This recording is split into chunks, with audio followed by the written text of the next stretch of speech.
Okay, let's get going. Samples, samples, sample time.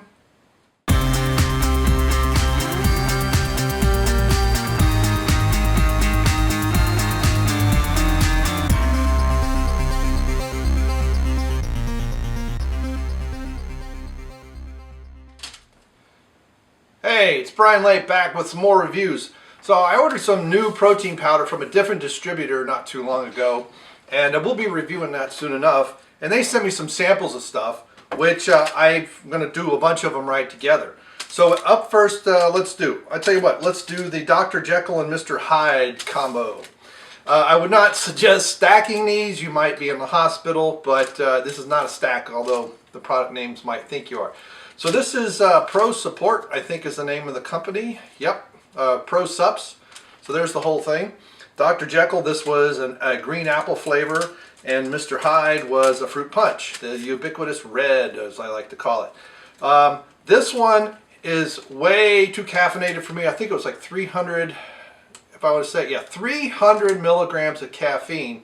It's 419 milligrams of a caffeine matrix. There's malate, and I don't know what that means, and then it's dicaffeine malate and caffeine citrate. So for 50 milligrams, 69 of the other one, or 68. 69.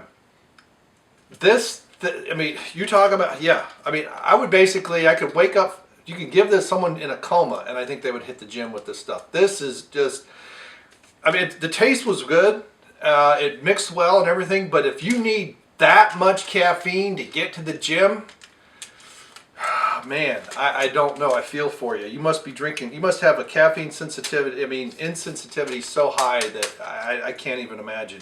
To me, this is, I mean, overall, for what it's worth, it's probably about a 7 or 8.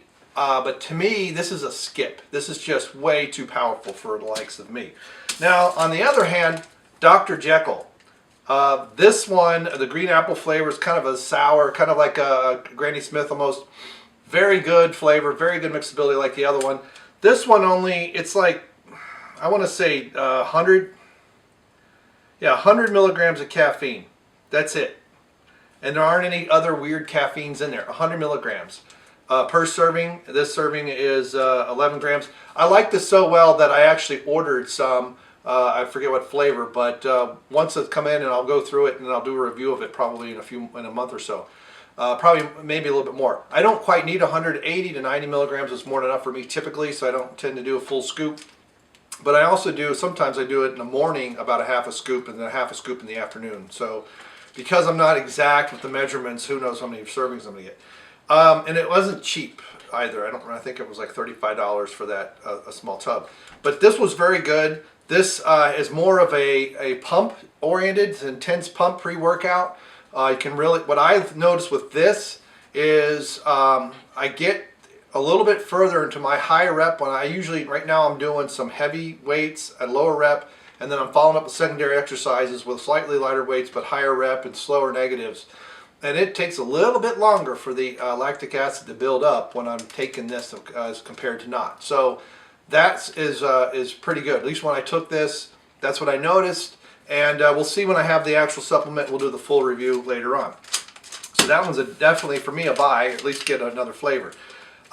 This was another sample. I think I've sampled this before. I'm not sure. The Amino Edge by BSN. Tasted great. Mixed very well. Again, this is way too much caffeine for me. 325 milligrams. This sent me over the edge. If I was going to do a 2-hour, just kill it weightlifting marathon, this would be it, what I would take.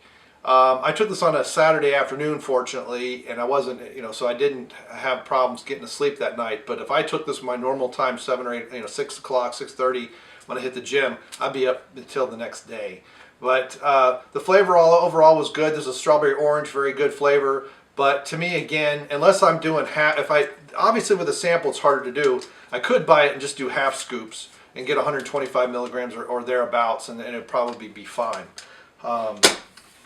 And then last but surely not least, Optimum Nutrition's got a new thing. They're OptiFit. This is a lean protein shake, so it's 6 grams of fiber, 3 grams of fat. Probably a little bit higher in fat content would be nicer. only 2 grams of sugar, 25 grams of protein. I don't know how much sucralose. They never tell you because they usually have those types of things in here. Overall, this was okay. The flavor was decent. It had a very, very thin mouthfeel, but it's not really to make you feel full. It's just kind of a supplemental protein in between. I might try their brand, this thing. I actually got some Optimum Nutrition protein powder, a line of powder I haven't tried of theirs. They got several lines now, and that's what I got these with, and we'll be reviewing that soon enough. But overall, it was mixed very well, had good flavor. I would suggest about about 3 ounces of water is probably all you need because it's so thin. So there you go. Well, there were some samples. We're going to get some of the full products, and we'll review those as well. All right. Thanks for coming by. Thanks for clicking like. Thanks for subscribing. And hey, if you tried any of these, you got opinions about them, let me know. And let's have that discussion. Hey, and if you got ideas for fitness ideas and workouts and diet and everything else, please let me know. I'm really having trouble getting below 16%. A little over a year ago, I got down to 14.5, and it's been all the wrong direction for me since then. So I can't get below 16. I can stay below 18, but 16 is really tough. So I need some good thermogenics and some advice for an almost 49-year-old. All right, thanks for stopping by. See ya.